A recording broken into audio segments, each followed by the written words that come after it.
৮ বার মুখোমুখি লড়াই, ৮ বারই হার। কখনো ১ রান, কখনো শেষ বলে হৃদয় বিদারক হার। ভারতের বিপক্ষে টি-20 মানেই কি বাংলাদেশের হার? বিষাক্ত ধোঁয়ার প্রতিকূল পরিবেশের মাঝে দাঁড়িয়ে সেদিন লড়াইটা শুধু ভারতের বিপক্ষে ছিল না, লড়াইটা ছিল নিজেদের ভাগ্য বদলানোর। আজ আমরা ফিরে যাব ২০১৯ সালের সেই ঐতিহাসিক নভেম্বরে, যেখানে মুশফিকুর রহিমের ব্যাটে রচিত হয়েছিল নতুন এক মহাকাব্য।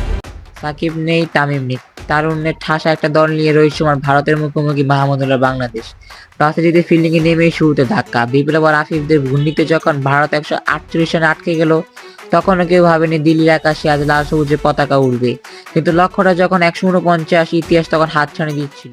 শেষ ৩ ওভারে জয়ের জন্য প্রয়োজন ছিল ৩৫ রান। দিল্লির গ্যালারি তখন গর্জন করছে, কিন্তু ক্রিজে তখন মিস্টার ডিপেন্ডেবল মুশফিকুর রহিম। ১৯তম ওভারে খলিল আহমেদকে টানা ৪টি বাউন্ডারি হাঁকালেন মুশি। গ্যালারি তখন নিস্তব্ধ। জয়ের সুবাস পেতে শুরু করেছে বাংলাদেশ। মুশফিকের তাণ্ডবে ভারত দিশেহারা। শেষ ওভারে রিয়াদ যখন বলটি গ্যালারিতে পাঠালেন, ইতিহাস তখন হয়ে গেছে।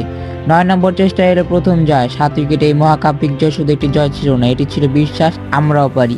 দিল্লির সেই জয় আজও প্রতিটি বাঙালির হৃদয়ে এক পরম তৃপ্তির নাম, যা আমাদের মনে করিয়ে দেয় আমরাও পারি।